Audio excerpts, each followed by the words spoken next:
Kita awali dengan baca basmalah. Bismillahirrahmanirrahim. Ya, cara pertama sambutan membuka webinar edisi perdana. Silahkan Mbak Ketua eksponen. Iya, bismillahirrahmanirrahim. Assalamualaikum warahmatullahi wabarakatuh. Di sini hari ini ada 1, 2, 3, 4, 5, 6, 7 partisipan. Ya, 7 peserta. Semoga dengan adanya webinar ini harapannya bakal bisa jadi webinar rutinan supaya ilmu astronomi dan falak bisa terupgrade ya, buat nambah-nambah ilmu di rumah. Apalagi ya tadi. Terima kasih buat buat narasumber Om Atta dan Om Ihsan sudah menyediakan waktunya. Terus juga terima kasih buat penasehat Ulung Nusata R yang memfasilitasi. Penasehat Ulung. Nah, udah gitu aja. Selamat menyimak. Kalau misalnya ada yang kurang paham, langsung tanya aja. Nggak usah malu-malu, nggak usah merasa terlalu awam. Pokoknya tanya-tanya aja. Eksklusif dari Eksponen Kasa. Terima kasih. Wassalamualaikum warahmatullahi wabarakatuh. Waalaikumsalam warahmatullahi wabarakatuh.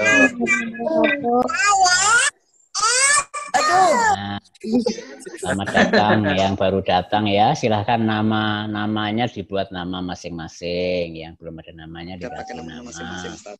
Ya, PE ya jenengmu ngirit men.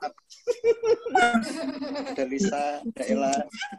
Oh, itu siapa itu rame? Bergabung Ustaz. Yang klinik WKU itu Bu Dokter itu.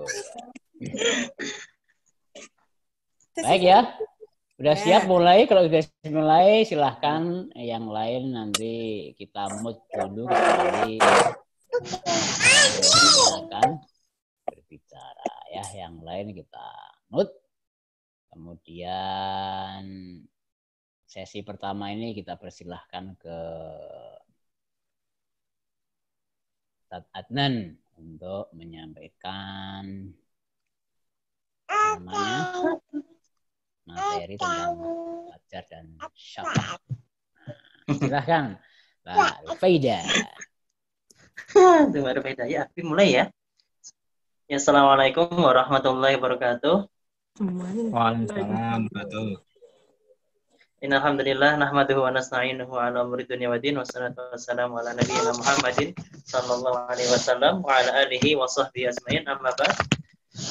Alhamdulillahirrahmanirrahim. Segala puji bagi Allah Subhanahu wa taala yang masih memberi kita kesempatan dan kenikmatan. Salawat dan salam semoga tercurahkan kepada Nabi junjungan kita Nabi Muhammad SAW.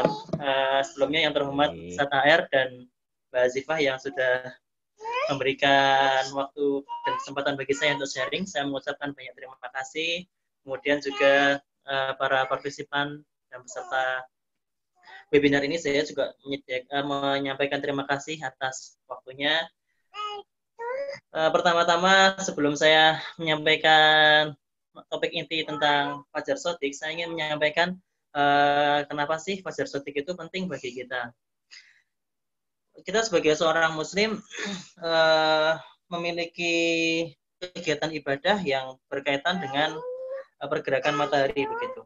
Nah, pergerakan matahari ini salah satunya adalah digunakan untuk menentukan waktu sholat.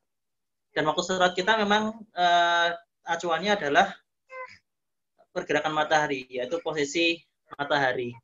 Oleh karena itu, penting bagi kita untuk memahami pergerakan matahari itu dan termasuk situasi langit yang diakibatkan oleh pergerakan matahari itu. Salah satunya adalah Fajar Shodiq. Oke, sebentar.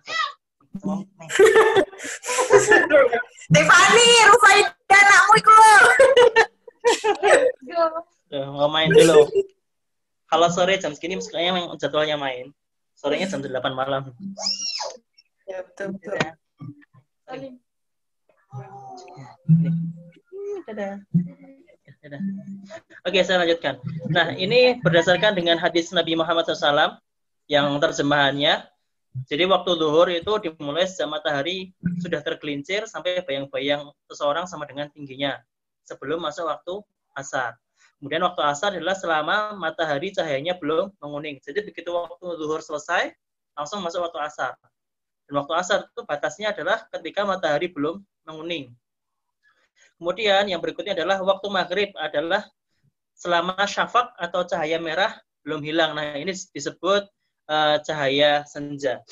Kemudian waktu isya sehingga pertengahan malam. Jadi ketika waktu maghrib itu matahari tenggelam. Ketika matahari sudah tenggelam, jadi kita sudah tidak bisa melihat lagi matahari. Itu sudah mulai waktu maghrib. Kapan waktu maghrib berakhir?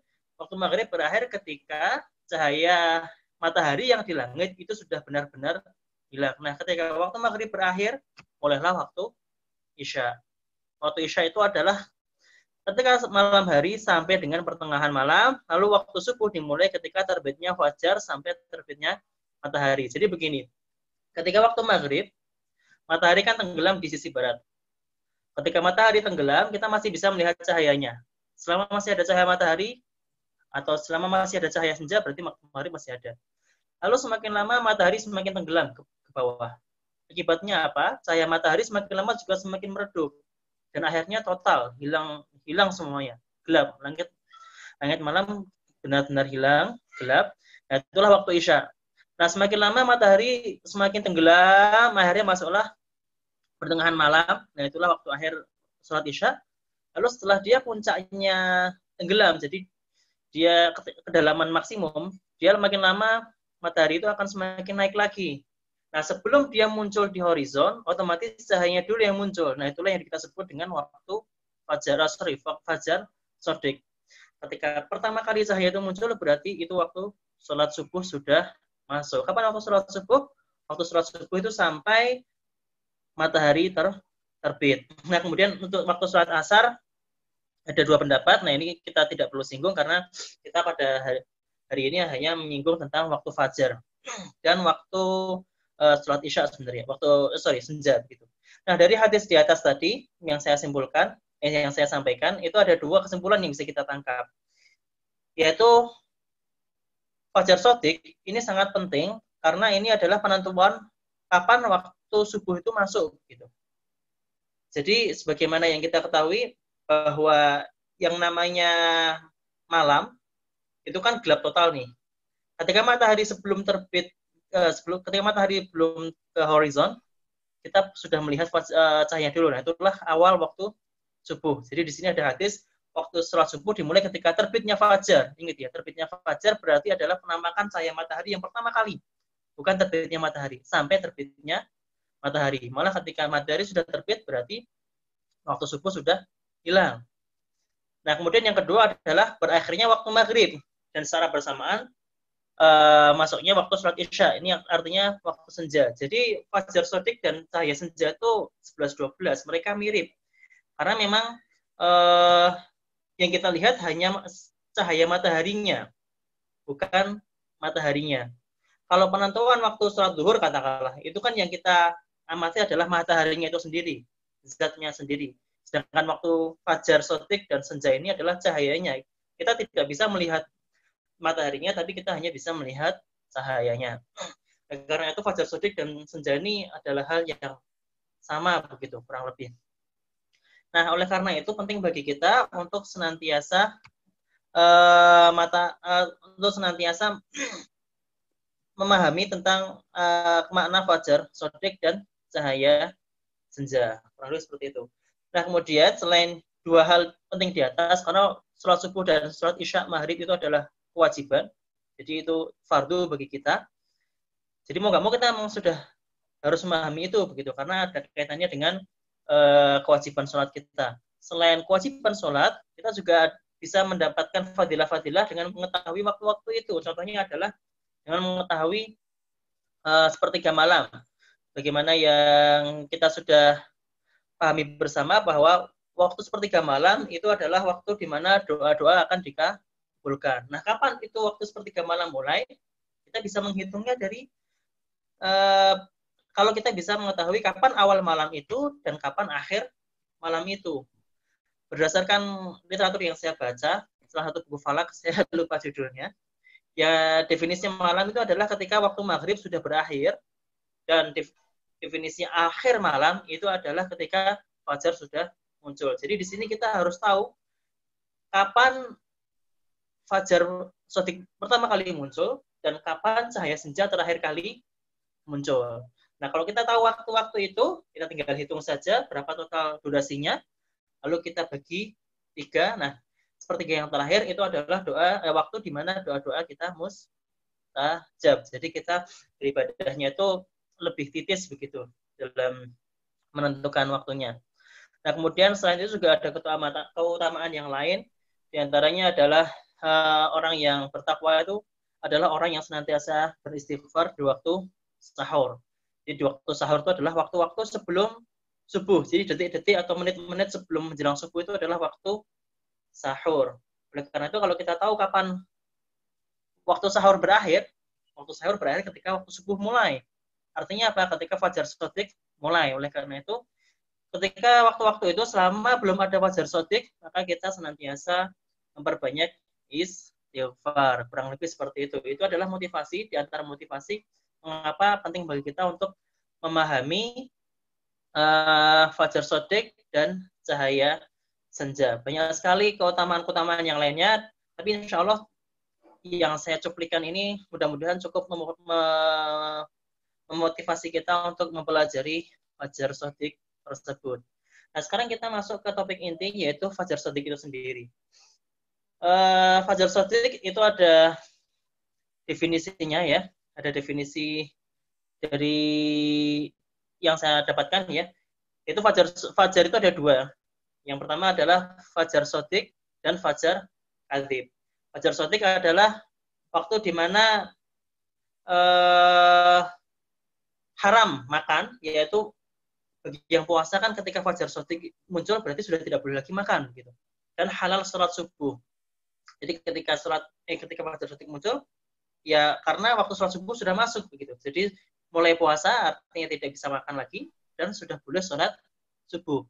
Nah, kalau kita sholat 2 rakaat tapi fajar shadiq belum muncul, ya itu tidak dianggap sholat subuh. Karena apa? Salah satu syarat sah sholat adalah sholat di dalam waktunya. Dan yang kedua adalah fajar kadzib, yaitu fajar yang dimana haramnya sholat subuh dan halalnya makan, yaitu masih waktu sahur. Ini adalah definisi fajar yang sejauh ini saya dapatkan.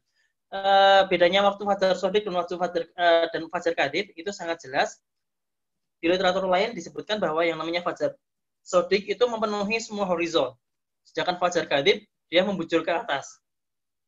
Dan ini bisa kita logika bersama ya, karena memang yang namanya cahaya matahari itu mestinya dia akan merata di seluruh horizon, tidak menjulang ke atas begitu. Karena kalau menjulang ke atas itu kemungkinan bisa jadi itu adalah cahaya Milky Way mungkin atau yang lainnya. Barangkali nanti ada yang bisa menambahkan tentang definisi fajar kadzib atau sebenarnya fajar kadzib itu dalam kehidupan sehari-hari physical meaning-nya apa begitu. Nah, di sini mengamati fajar shadiq nampaknya mudah karena apa? Fajar shadiq itu akan ada di seluruh horizon. Tapi pada kenyataannya kalau kita lakukan ru'yah atau pengamatan fajar shadiq itu tidak selalu mudah begitu. Karena banyak sekali halangan-halangan yang bisa kita temui. Kalau tempat tinggal kita di kota, yang paling utama adalah halangan berupa polusi cahaya, itu jelas pasti. Atau debu. Kemudian kadang-kadang kalau kita tinggal di musim hujan, begitu kita berada di musim hujan, seringkali langit mendung dan seterusnya. Oleh karena itu ada inisiatif dibuat tabel waktu sholat. Jadi orang bisa tetap sholat tanpa harus meru'yah setiap hari. Tabel waktu sholat sudah kita kenal mungkin sejak kita kecil. Jadi mungkin kita waktu TPA masih kecil, belum SD, begitu kita sudah pernah melihat tabel waktu sholat yang ada di masjid-masjid. Dan memang itu wajar gitu ya, karena memang tabel waktu sholat sudah terdistribusi ke seluruh penjuru tanah air kita. Dan akhir-akhir ini memang waktu sholat, tabel waktu sholat bisa kita dapatkan melalui internet. Kita bisa mengunduhnya, di sana ada aplikasi yang sangat interaktif sehingga kita bisa kita bisa mendapatkan tabel waktu sholat secara mudah. Nah, pada tahun 2010, sekitar tahun 2010, itu muncul suatu hal yang sangat menarik, yaitu majalah Kiblati memuat artikel yang mempertanyakan apakah Fajar Shodiq ini benar begitu. Dan waktu itu, seingat saya pernah pinjam ke Satair bukunya. Jadi setelah muncul di Kiblati ada bukunya. Dan waktu itu kalau nggak salah, seingat saya, tim majalah Kiblati sedang jalan-jalan ke suatu kota, overnight, jadi melalui tengah malam, ketika waktu subuh masuk, sudah ada, tapi kok di langit belum ada cahaya terang, begitu. Oleh karena itu, dari situlah mulai dipertanyakan, apa benar waktu sholat subuh yang dikeluarkan oleh kementerian itu benar, begitu, akurat.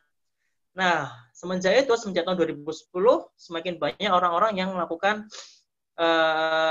pengamatan, bukan pengamatan sih, semakin banyak orang yang mempertanyakan awalnya, apakah ini benar, begitu. Lalu mereka juga akhirnya berinisiatif untuk melakukan ru'yah sendiri. Akhirnya kalau kita cari di internet, begitu, ada banyak sekali laporan ru'yah pribadi atau ru'yah individu, begitu, atau suatu kelompok tertentu. Dan mereka melaporkan bahwa ternyata memang rentang Fajar Shodiq itu tidak seperti apa yang dianut oleh Kementerian Agama.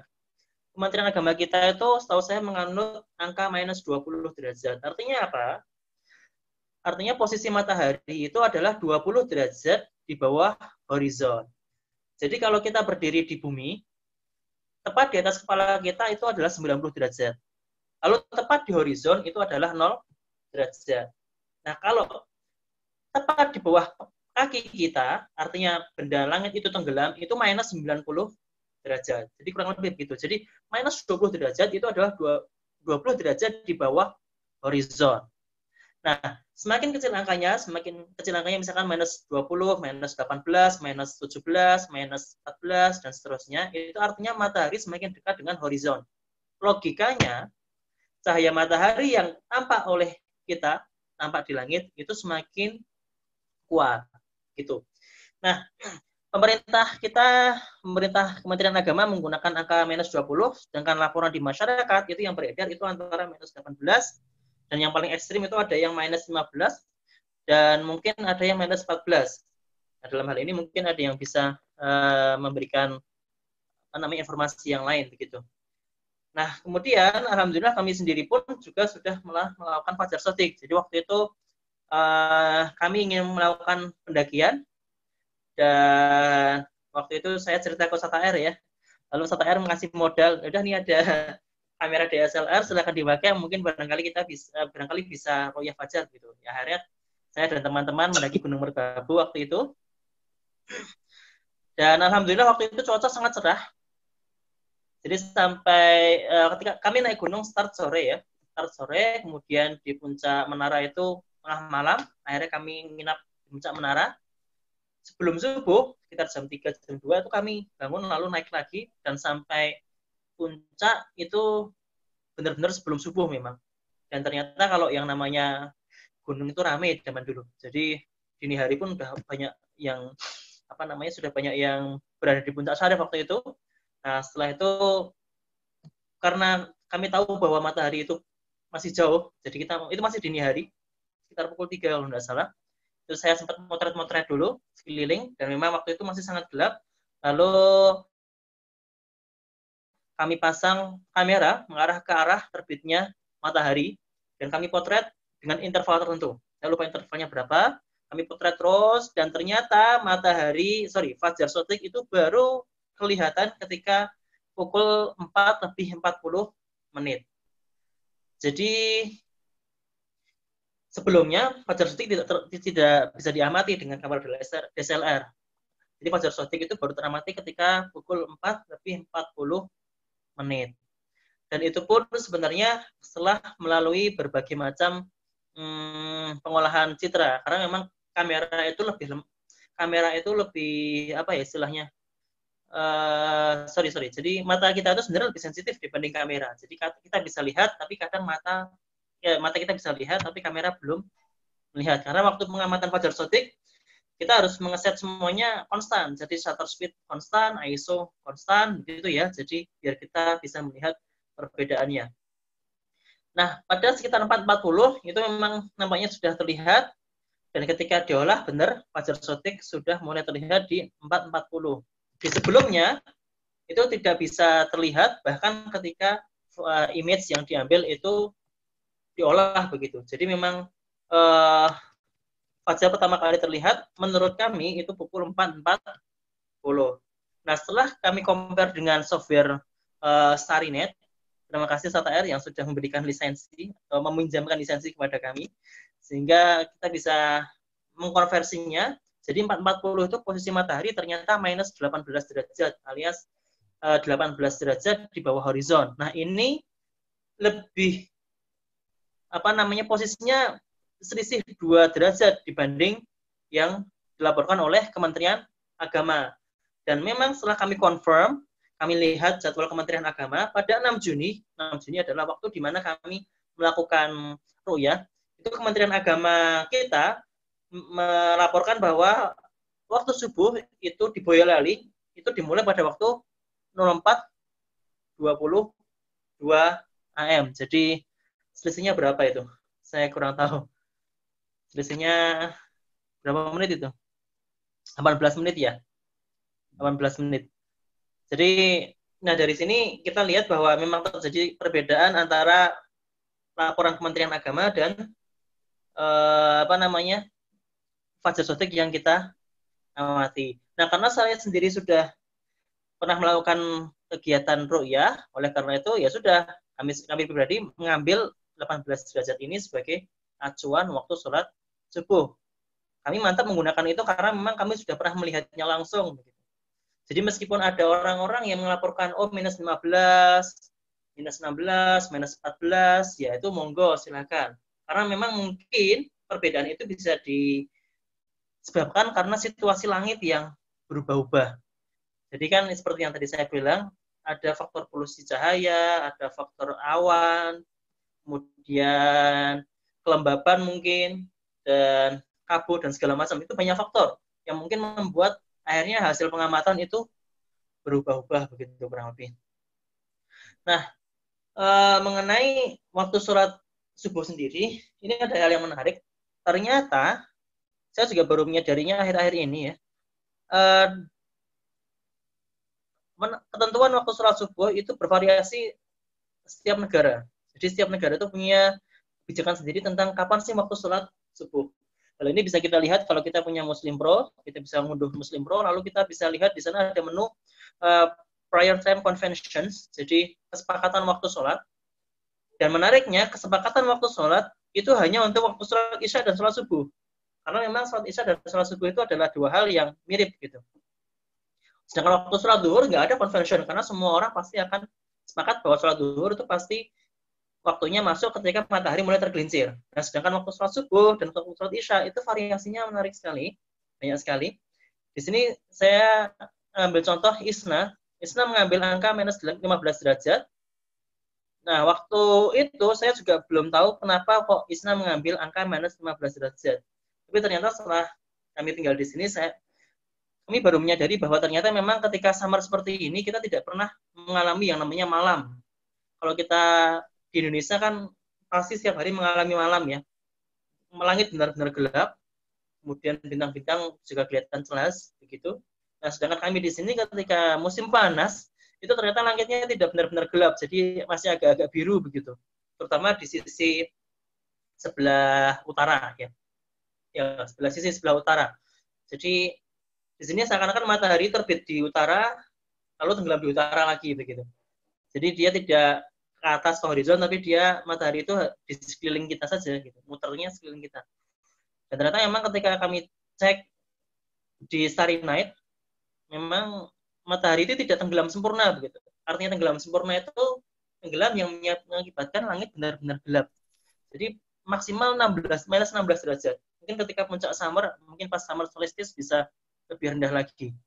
Jadi memang kita tidak mengalami malam. Oleh karena itu mungkin ISNA mengambil angka minus 15 karena memang matahari tidak akan istilahnya tidak akan tenggelam lebih dari minus 15.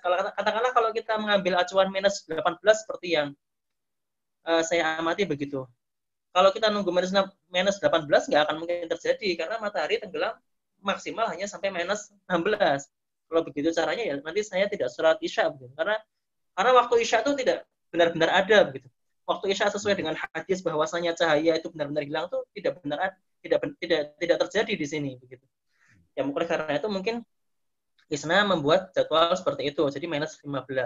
Nah kemudian di Calgary sendiri saya melihat ada dua jadwal yang mendominasi ya. Pertama adalah jadwalnya ISNA, kita bisa dilihat di internet, atau jadwalnya MAC, jadi Muslim Association of Canada di Calgary, itu juga bisa dilihat jadwalnya. Nah jadwalnya MAC ini jauh lebih mudah untuk dilaksanakan karena katakanlah waktu subuh di sini kalau jadwal versi kami yang saya anut itu pukul 3 pagi, sedangkan MAC pukul 4 gitu. Kalau maghrib di sini sekitar pukul 10 lebih lah. Kalau MAC mungkin pukul 9 sudah maghrib. Jadi nampaknya MAC itu menggunakan jadwal waktu sholat daerah terdekat yang dia memiliki malam sempurna. Jadi isya itu benar-benar gelap dan oleh karena di sini tidak ada malam, jadi MAC menganut udahlah kita ambil daerah mana yang paling dekat dengan kita yang dia juga masih memiliki malam hari begitu. Akhirnya diadopsi ke sini. Oleh karena itu mungkin jadwalnya jauh sekali berbeda dengan jadwal yang dikeluarkan ISNA kalau menganut angka minus 15 seperti ini. Nah, itu tadi sedikit penjelasan tentang waktu sholat subuh. Jadi memang waktu sholat subuh itu bervariasi dan monggo nanti silahkan kita semua bisa bisa mengamati sendiri kalau memang mau atau memang ada kesempatan, dan kalaupun tidak ada kesempatan atau kita bisa juga melihat referensi yang ada, tapi setidaknya kita memiliki dasar kenapa kita menggunakan waktu ini. Nah, ada hal menarik di sini. Ketika Ramadan kemarin kan di grup muncul banyak jadwal ya. Jadi memang itu cukup membingungkan gitu. MAC seperti ini, ISNA seperti ini, dan bedanya sangat jauh. Dengan Ramadan kita tahu di Ramadan itu ada bulan puasa yang sangat sakral bagi kita. Akhirnya ada yang berpendapat bahwa ya sudahlah, kiranya orang awam, silakan kita anut satu saja. Jadi kalau kita anut MAC ya sudah MAC saja. Kalau ikut ISNA ya udah ikut ISNA saja. Insya Allah ibadahnya diterima begitu. Jadi intinya kalau orang awam ya sudah anut salah satu. Kita percaya bahwa yang bersangkutan yang mengeluarkan jadwal sudah punya alasan yang kuat untuk mengeluarkan jadwal tersebut. Gitu. Nah, kalau saya pribadi sebenarnya saya terpaku pada minus 18 ya. Karena memang saya sudah pernah meruqyah sendiri begitu. Nah, tapi memang kalau di situasi seperti ini saya tidak mungkin menganut minus 18. Karena matahari tidak akan mungkin sampai minus 18. Akhirnya kalau situasi seperti ini, samar seperti ini, saya ikut jadwalnya ISNA begitu. Tapi nanti ketika sudah winter, ya saya akan kembali lagi ke minus 18 seperti yang sudah pernah saya anut. Itu selama di sini. Kemudian saya juga sedikit sharing ketika tinggal di Saudi Arabia. Jadi di Saudi Arabia itu ada hal yang unik terutama untuk waktu sholat Isya. Di Saudi Arabia itu waktu sholat Isya tidak ditentukan dari posisi matahari. Kalau kita lihat di jadwal Muslim Pro begitu kan, rata-rata kan menentukannya dengan matahari ya. Sholat Isya minus 18, sholat Isya minus 20. Kalau Kementerian Agama kita menggunakan minus 18 kalau tidak salah ya. Nah, kalau di Saudi Arabia, sholat Isya itu masuk ketika 90 menit setelah sholat 90 menit setelah waktu maghrib masuk. Oleh karena itu, kalau kita menganut Saudi Arabia, otomatis waktu maghrib durasinya akan jauh lebih panjang dibanding kalau menganut angka 18. Nah, di sini kita perlu hati-hati. Kalau misalkan kita lagi safar begitu, bukan lagi safar, sorry. Ketika kita lagi di lab gitu katakanlah. terpaksa ngeran gitu. Ngeran alat, tidak bisa kita tinggal, ya sudah. Kita harus mengamati, jangan sampai kita melewati minus 18. Karena kalau menurut kita, kalau kita meyakini bahwa minus 18 sudah masuk Isya, itu menurut versi Saudi Arabia belum masuk Isya. Nah, itu monggo nanti kalau berada di Saudi Arabia, silahkan bisa ikut 90 sesuai dengan pemerintah Saudi Arabia atau minus 18 seperti Kementerian Agama kita. Jadi intinya begini, waktu sholat itu yang mau bervariasi, ya, dan kalau kita mengambil pendapat, ya sudah, kita harus konsisten di situ, tapi ingat kita juga harus bisa memahami alasan yang kuat kenapa mengambil pendapat tersebut. Jadi kurang lebih seperti itu. Monggo bila ada yang bertanya nanti mungkin bisa dikoordinir oleh Ustaz Ayar atau Mbak Azifah. Ya, terima kasih. Siap. Assalamualaikum warahmatullahi wabarakatuh. Waalaikumsalam warahmatullahi wabarakatuh. Ya. Sesi pertama kemarin dari Ustadz Adnan tadi dari Kanada. Kanada itu nama negara, dia masuk wilayahnya Amerika atau gimana itu? Kanada termasuk negara. Oh, negara. Lepas dari Amerika, saya masuk ke benua Amerika. Iya. Dan sistem pemerintahan dan segala macam beda. Dekat kutub. Udah ada 12 peserta ini. Nah, berikutnya nanti sesi 2 ini mau Ustadz Wahid Ihsani mau ngilang nih. Baik, kita tunggu beli online lagi nanti baru masuk gitu. Sementara kita rehat dulu, yang mau makan silahkan, minum silahkan, barang ya 1-2 menit lah gitu. Silahkan kalau mau ngobrol-ngobrol juga saya persilahkan. Jadi webinarnya ini rileks saja. Mangga. Yang baru bergabung selamat datang. Jadi nama kota atau nama negara, Mas Ali saya ganti Malaysia gitu ya. Namanya peserta begitu. Lagi saya 1-2 menit untuk rehat dulu ya.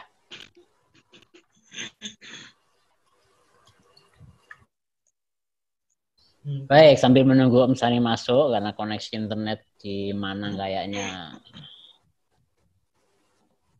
kan sekarang mungkin yang mau bertanya dulu tentang Fatih atau tubuh, silahkan. Silahkan yang mau tanya-tanya, saya tak refreshing di pantai. Izin bertanya, Ustaz Adnan. Silakan. Enggak, Bandung, Mas Lutfi. Ya, terima kasih sebelumnya untuk materinya, sangat bermanfaat sekali. Tadi sempat disebutkan kalau ada buku yang pernah sama Ustaz Adnan baca itu, kalau malam itu dimulai dari akhir maghrib ya, sampai terbit fajar. Iya. Saya bingungnya, kenapa bukan dari awal maghrib gitu? Padahal sehari semalam itu kan dihitung dari, kalau dari tanggal Hijriah kan dihitung dari awal maghrib ya, dihitung dari awal maghrib gitu. Sampai ketemu maghrib lagi baru ganti tanggalan. Kenapa awal malam tidak dihitung dari awal maghrib?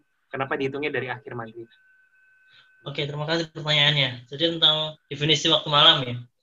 Ini juga pernah menjadi pertanyaan saya, gitu. Dan saya juga punya pertanyaan yang sama sebelumnya. Kemudian ketika saya baca-baca, jadi buku tersebut beralasan karena dalam Islam kita punya beberapa jenis waktu. Kita tahu ya. Jadi ada waktu malam.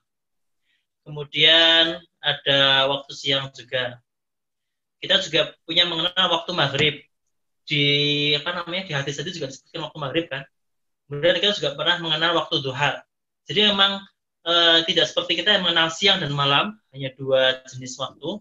Tapi dalam Islam untuk beribadah kita punya beberapa istilah waktu. Waktu duha, waktu duhur, waktu asar, waktu maghrib, waktu isya, dan waktu fajar. Nah, waktu malam itu adalah waktu isya itu sendiri. Jadi pahami, cara pengambilan definisinya bisa dipahami. Jadi dalam Islam itu waktu itu spesifik. Karena kita berbicara ibadah, sholat isya kan katakanlah, sholat isya itu dari awal malam sampai pertengahan, gitu kan ya. Karena kita waktu itu ada kaitannya dengan ibadah, oleh karena itu kita juga harus mengambil dalil-dalil yang menunjukkan waktu dikaitkan dengan ibadah. Jadi ada waktu maghrib, waktu isya, waktu subuh, waktu duha ada, waktu siang ada, waktu asar ada. Nah, dari situ diambil kesimpulan bahwa waktu malam itu artinya waktu isya. Kalau sebelum isya berarti itu masih maghrib, bukan termasuk malam. Karena toh juga itu belum begitu gelap kan, cara penampakan kurang lebih seperti itu. Mungkin ada yang bisa menambahkan, monggo. Boleh menanggapi lagi? Boleh, silakan. Ya, terus kemudian didefinisikan waktu isya itu berakhir di tengah malam. Berarti saya bagaimana cara menghitungnya? Ya, akhir isya itu kan tengah malam. Bagaimana menghitungnya? Oke. Jadi bagaimana menghitungnya? Ini pertanyaan menarik. Jadi kalau menghitung akhir waktu sholat isya, itu kita harus tahu dulu start waktu mulai malam itu pukul berapa. Artinya waktu isya itu pertama kali masuk pukul berapa? Katakanlah pukul 7, oke? Pukul 7 sudah mulai isya, berarti pukul 7 itu adalah awal malam. Lalu kemudian kita harus tahu juga akhir waktu malam itu kapan?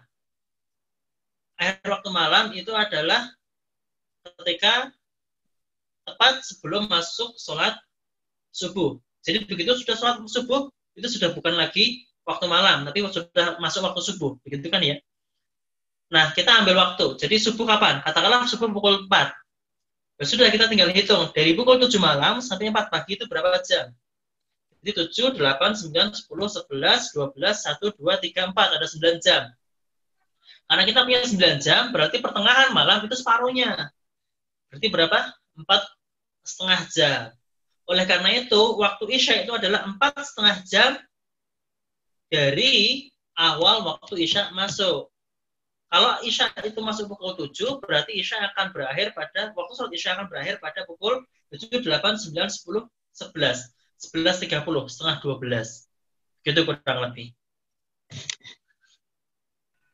Berarti selama ini yang bablas isya terus baru sebelum subuh sholat isya tuh nggak sah dong isyanya? Nah, alasannya apa? Kan bahkan orang sholat subuh ketika matahari sudah terbit bisa dianggap sah kalau ketiduran atau dengan alasan yang ada udzur syar'inya. Tergantung alasannya, toh. Kalau sengaja ditunda berarti nggak bisa ya diterima ya? Iya, kalau ditunda nggak bisa diterima. Dan apa sih keuntungannya menunda sholat begitu? Kalau tidak sangat krusial, kurang lebih seperti itu, toh. Terima kasih, Mas Lutfi. Ya, baik. Kalau yang lain nggak ada pertanyaan, saya banyak yang mau ditanya soalnya. Nah, ini ada pertanyaan lagi nih lewat Japri. Ada Japri nih. Ibu dokter. Jadi fungsi fajar kadzib itu apa? Terus cara melihatnya kira-kira itu kalau mau dipraktekkan itu bagaimana prosesnya? Fungsi fajar kadzib. Fungsi fajar kadzib, waduh, kalau ini saya tidak bisa menjelaskan, mohon maaf. Saya tahunya fungsi fajar shadiq. Mungkin Ustaz Air bisa menjelaskan. Itu Bu Dokter, pertanyaannya angel-angel ya, Pak. Gampang-gampang Bu Dokter. Kalau saya praktikal aja lah yang diaplikasikan gitu. Ya, jadi fajar kadzib itu yang paling tahu fungsinya adalah Rasulullah. Tapi dari hadis-hadis itu tentunya kita bisa memahami kenapa Rasulullah kemudian menunjuk 2 muadzin subuh, ya kan? Nah, Bilal sama Ummi Maktum. Bilal itu katakanlah bahasa kitanya ya muadzin fajar kadzib. Ummi Maktum muadzin fajar shadiq. Nah, fungsinya fajar kadzib ya fungsinya Bilal. Di luar adzan non subuh maksud saya. Jadi Bilal itu fungsinya apa di dalam waktu subuh? Ya fungsinya membangunkan orang untuk sholat malam. Maka fungsi fajar kadzib itu adalah seolah-olah itu imsaknya sholat tahajud lah gitu. Jadi kalau sudah kita sholat tahajud, zaman dulu kan belum ada jam, belum ada jadwal sholat gitu ya. Ya kira-kira ini waktu tahajud masih enggak ya? Nah, fajar kadzib itu untuk persiapan. Oh, sudah fajar kadzib berarti ini detik-detik sholat tahajud berakhir memasuki sholat subuh. Kira-kira begitu yang bisa saya reka-reka dari hadis Rasulullah itu. Tetapi secara hadis maupun literatur kayaknya belum ada. Selama ini orang hanya menjelaskan fajar 2, kadzib dan sodik, gitu kan?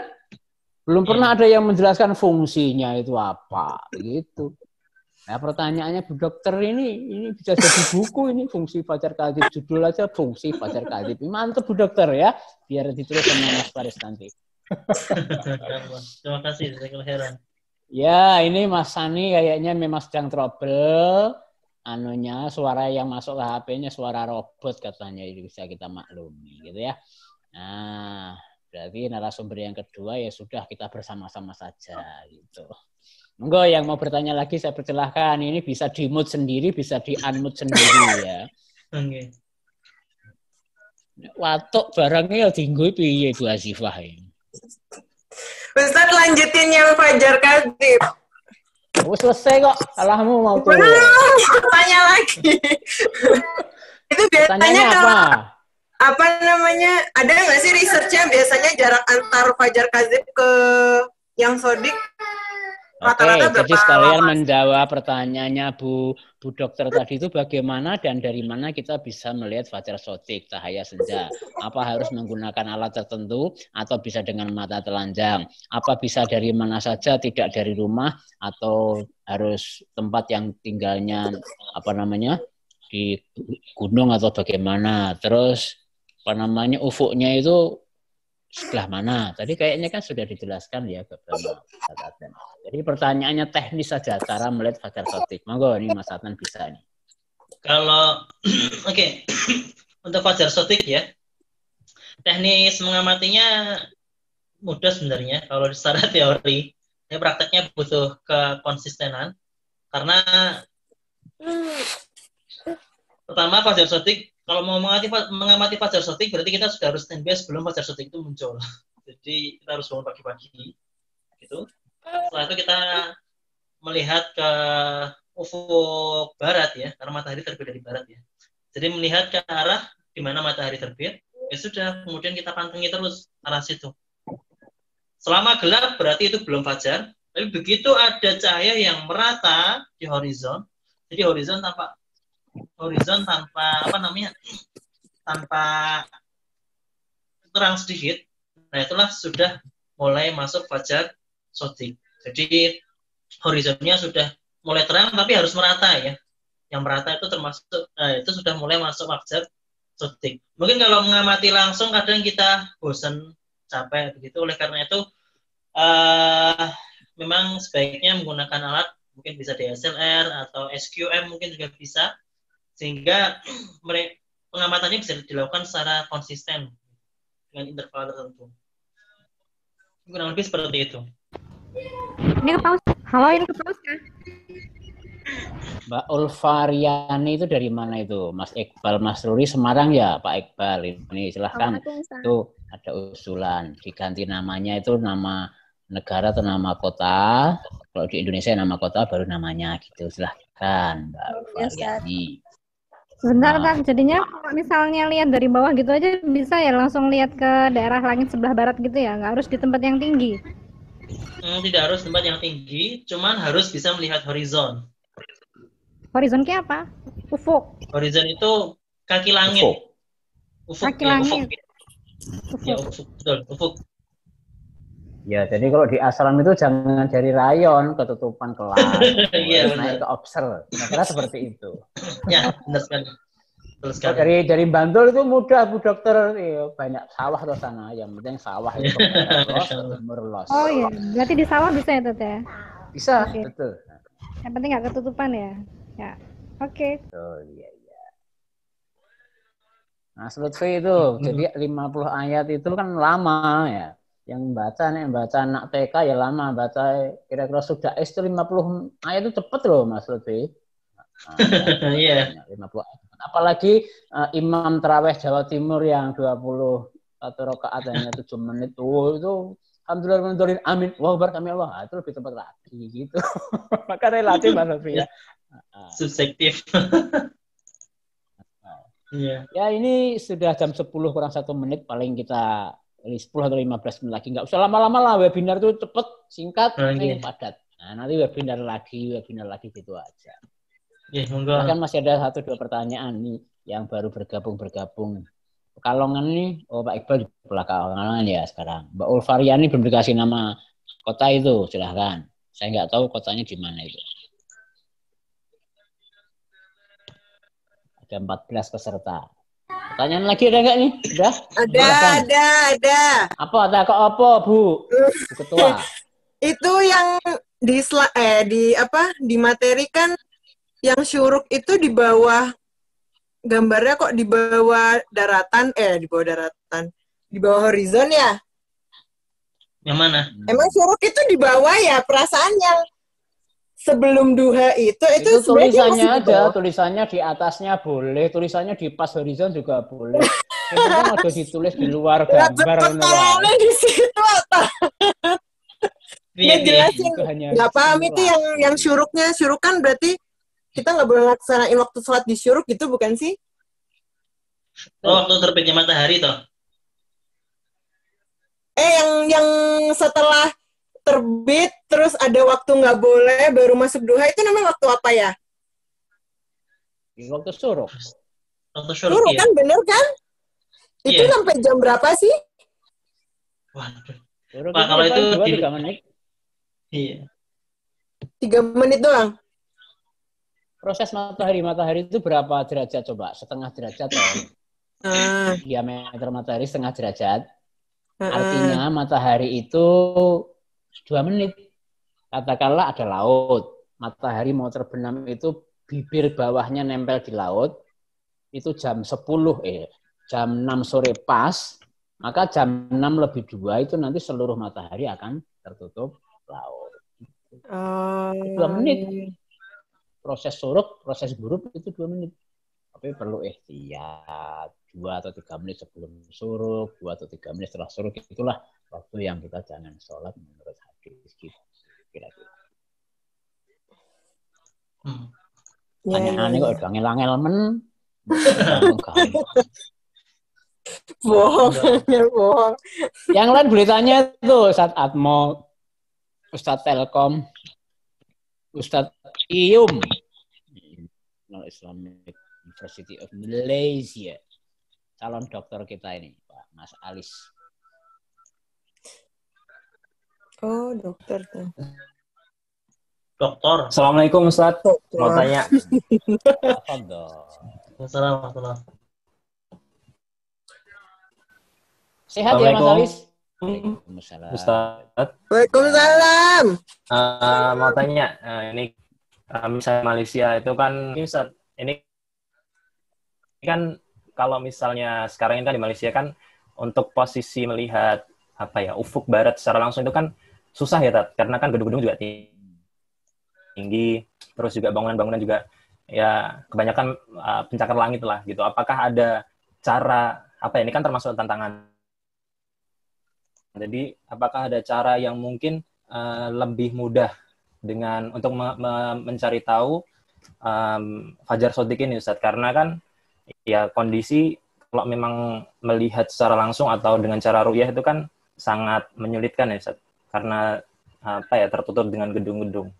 Itu gimana, Ustaz? Apakah harus harus pergi ke Melaka misalnya, ke pantai, atau ke mencari tempat yang memang harus melihat secara langsung ufuk barat tanpa ada halangan? Gimana, Ustaz? Nah, gimana itu, Ustaz Adnan? Silahkan. Oke, terima kasih. Pengalaman antum gimana? Nah, kalau melihat fajar, kalau saya pribadi berpendapat sebaiknya memang cari tempat yang sesempurna mungkin gitu. Karena kalau tidak sempurna nanti ada banyak halangan seperti tadi polusi cahaya, atau kemudian kalau di kota kan ada polusi udara juga mempengaruhi. Jadi memang sebaiknya pergi ke pantai atau ke tempat-tempat yang kita bisa benar-benar melihat ufuk secara sempurna begitu. Dan waktu itu kan kami sendiri juga melakukan ru'yah ke Gunung Merbabu. Jadi cari tempat yang benar-benar bersih, kemudian juga tidak terlalu banyak halangan gitu. Jadi arah ke horizon itu benar-benar terbuka. Itu Mas Alis. Berarti gunung menutupi horizon bisa ya, Ustaz? Nggak dihitung ya gunung itu. Kalau matahari udah tenggelam di bawah gunung, tapi sebenarnya horizon masih di bawah gunung tuh berarti masih salah ya melihatnya. Oh betul, jadi dari asalam ya. Itu timurnya kan ada Gunung Lawu, baratnya ada Gunung Merapi. Kalau matahari pas di puncaknya Merapi itu belum terbenam itu. Sholat maghrib kok yang puasa udah oh. Iya. Artinya terbenam sama surutnya ya di betul-betul ufuk 0 derajat ketinggian ufuk. Dan ufuk itu, definisi ufuk itu ya harus laut. Karena di bawah laut itu sudah minus. Nah gitu. Kalau ada tanah ya, tanah pun sebenarnya yang pantai, harus pantai. Kalau tanah di perkotaan jelas itu bukan ufuk. Itu Mas Lutfi. Menanggapi lagi, saya pernah dengar hadis waktu itu, sempat dengar kajian yang dari HSI ya, HSI Abdullah Roy. Jadi cerita tentang Rasulullah tuh berbuka waktu langit itu sebenarnya masih terang gitu, tapi sebenarnya matahari udah terbenam gitu. Kan bisa jadi itu terjadi kalau matahari itu terbenam cuma kelihatan tutup di gunung gitu. Mungkin nggak kayak gitu, Ustaz? Atau memang benar-benar waktu itu kejadiannya matahari sudah di bawah ufuk, tapi ya langit kebetulan masih terang aja gitu. Enggak, gimana tadi saya belum. Jadi gini, kalau matahari terbenam itu bukan jaminan bahwa langit harus gelap. Matahari terbenam tidak jaminan bahwa langit itu pasti gelap.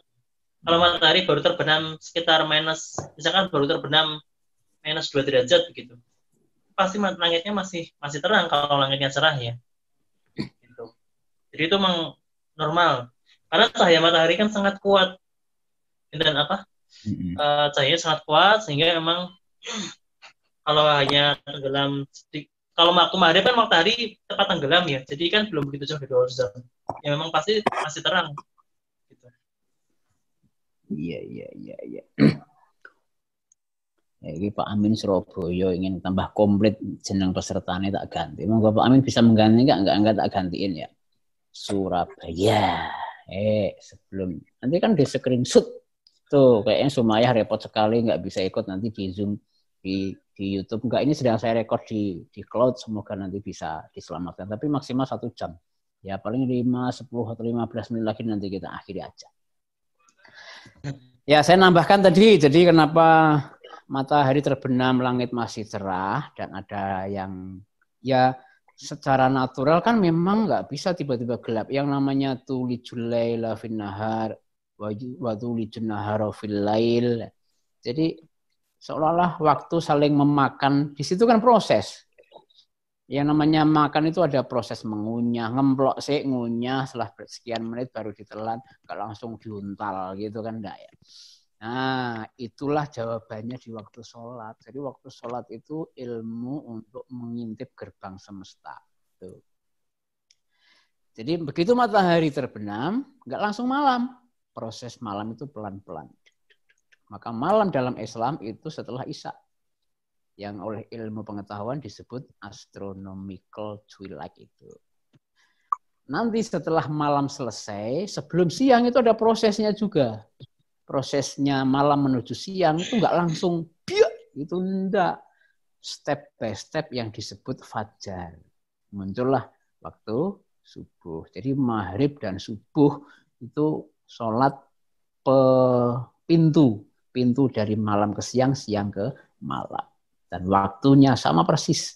Kalau maghrib itu waktu merah di barat, subuh waktu merah di timur. Bahasa astronomis itu disebut waktu emas, ya, golden age. Nah, gitu. Maka orang motret pada saat-saat itu indah. Hanya kebanyakan orang kemudian malah menuhankan sunrise, sunset. Dulu tuh saya Ustaz Darmawan, Pak Amin, Mas Ehsan Sani ke Bromo itu damai dari jam 12 malam. Begitu jam 3 itu, di bawah mulai berterbangan lampu-lampu. Jam 4 di atas itu pada memburu matahari terbit. 300-an orang yang naik ke atas puncak Bromo, tapi yang sholat nggak lebih dari 20. Saya melihat banyak mahasiswa mungkin yang sedang naik itu ya. Ya sekitar 10-an mahasiswa-mahasiswi kurang sedikit lebih sholat. Ini sayang les sholat madep idul gitu. Nggak paham ilmu. Mbak lihat di timur itu ada bulan sabit. Di timur itu ada planet Venus. Tinggal membelakangi Venus atau bulan sabit, serong ke kanan tuh kiblat. Nah kok malah ngidul ya. Itu pengalaman. Jadi ilmunya di situ. Bagaimana sih tadi Venus kan? Venus itu ke arah Mekah ya? Ya Venus kalau di akhir bulan, akhir tahun ya, jadi September, Oktober, November kan di timur, disebut bintang kejora timur. Tuh. Venus ya sebulan yang lalu, 2 bulan, 3 bulan yang lalu kan di barat. Juni Venus itu mengalami transisi 6 Juni 2012 ada transit Venus. Itu akan kita saksikan besok tahun 2117. Kita semuanya udah wassalam. Nah, sekarang Venus itu ke timur. Kemarin di Thierry itu dapat itu ya, ngeri ya. 4 derajat. Dapat foto Venus mendekati matahari. Besok semakin mendekat lagi tahun berikutnya. Nah, 100 tahun ke depan nanti Venus itu akan melintas di permukaan matahari atau gerhana planet Venus seperti tahun 2012 kemarin. Itu nanti 2117 gitu. Oh, ngomong kiamat mau apa begitu ah? Kiamat Venus. Itu kemarin saya sudah nyinggung kan kenapa Allah menyebut kehancuran alam semesta itu kiamat. Oh, itu ilmu juga. Kenapa enggak fasadat? Kenapa enggak hancur itu? Kok kiamat? Nah, kiamat kita tahu dari kecil ya namanya kiamat langsung yang kita pahami kehancuran gitu kan? Tapi kalau kita masuk ke pondok diajari sama ustadz kita koma yakumu kiamat loh. Kok ngasih berdiri? Apa itu hubungan kiamat sama berdiri? Nah, disitulah kita perlu menalar. Nanti webinar berikutnya pembicaranya Bu Ketua ya. Apa? Semi bicara terus. Baik ya, saya pikir itu. Masih ada lagi satu pertanyaan mungkin sebelum kita akhiri. Saya tanya Ustaz. Saya tanya. Kalau Ustaz gimana Ustaz? Betul. Fajar Sotik Ustaz bagaimana? Sharing-sharing tentang Fajar Sotik yang Ustaz amati juga. Fajar Sotik saya ya di blog itu ya. Jadi kalau saya pribadi menggunakannya maksimal 18. Jadi kalau 19 saya belum berani.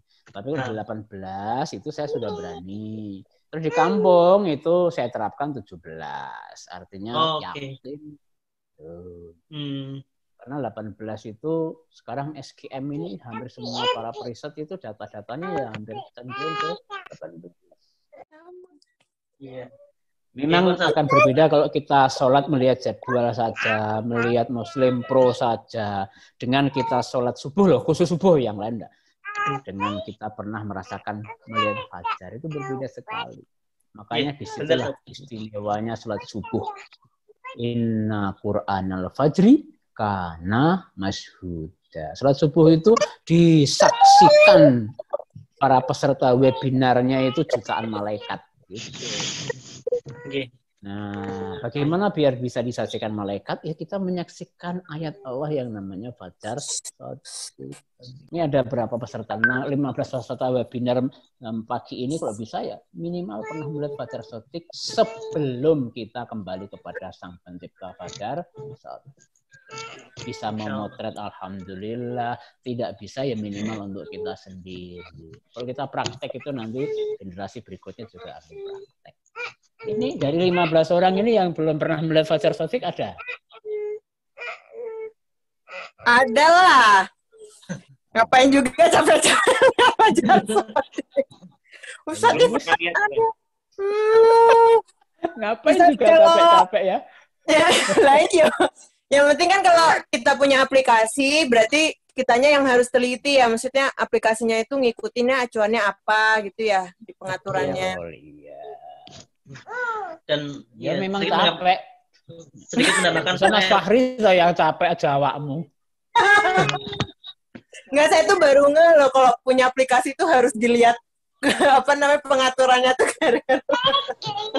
taunya pasti kita, nanti betul. Jadi karena aplikasi itu dibuat ada opsinya. Dan tidak semua orang tahu aplikasi waktu sholat di internet itu opsinya itu tidak hanya subuh. Memang subuhnya banyak, tapi asar ada opsinya. Bahkan setiap sholat ada opsinya. Mau dibuat pakai ihtiyat makamnya itu ada. Asal pakai gitu ya boleh, tapi kan masuk kita eksploran kasa kok. Enggak ada, udah. Iya. Tuh. Baik, closing statement mangga dari Mas Adnan. Oke. Terima kasih ya atas waktunya. Jadi closing statement-nya adalah mengenai waktu sholat memang terlalu banyak variasinya, sehingga seperti yang tadi sudah dikatakan Ustaz R, kalau bisa memang paling tidak sekali kita pernah mengamatinya. Kalau sholat zuhur, asar itu kan sangat mudah mengamatinya. Sedangkan waktu sholat maghrib itu juga mudah mengamatinya. Nah, yang paling krusial adalah subuh dan isya. Karena memang perlu effort. Dan memang betul ketika kita sudah pernah mengalami atau sudah pernah mengamati fajar sotik katakanlah dengan mata langsung itu lebih mantap begitu. Jadi ketika ada pendapat lain, oh waktu sholat subuh seperti ini, jadi kita punya pendapat sendiri yang kita bisa yakini karena kita sudah pernah mengamatinya gitu. Nah kemudian untuk angka 18 tadi memang sebenarnya masih perlu dikaji ulang karena sebenarnya tidak angka 18 bulat ya, tapi 18 ke arah 17. Jadi memang terus seperti Sotair, kalau mau aman ya sekitar 17 dan 17 aman, 18 yaitu sangat optimistik. Jadi demikian, selamat meru'yah Fajar Sodik. Semoga ya bisa mengamalkan salah satu perintah agama dengan maksimal begitu. Terima kasih. Terima kasih atas presentasinya hari ini pada Ustadz Adnan dan semoga barokah dan kita semuanya mendapat ilmu.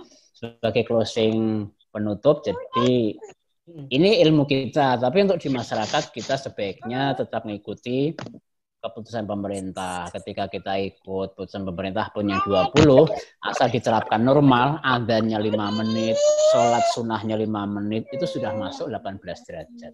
Jadi yang penting jangan sholat subuh pas adzan. Nah, begitu adzan ditunda berapa menit untuk sholat sunnah, begitu adzan ditunda berapa menit untuk yang lain, itu aman ya. Baik, silahkan ditampilkan semuanya videonya. Mau saya screenshot ini ya. Screenshot Semi. Ya. Siap. Sadarmawan belum nongol, nggak apa-apa. Oke ya. Yuk. Amin. Silakan gaya sendiri apa pakai C? Nah, boleh C. C tangan kanan semuanya ya. Ya. 3 C tangan kanan. 3, 2. Mbak itu Bekasi, Mbak Ulfa bisa tarian nggak? Oke, yuk C-nya itu Ustadz Atmo belum muncul C-nya ya. Tangan kanan. 3. Mbak Rufaida, ayo C-mu mana C-mu? 1, 3, 2. Oke, udah saya screenshot, coba saya share ke eksponen. Kalau sukses berarti screenshot sukses gitu ya. Terima kasih. Oh, kayaknya sukses ya. Baik. Alhamdulillah demikian pertemuan hari ini, semoga bermanfaat. Mari kita akhiri bersama dengan baca doa kafaratul majelis.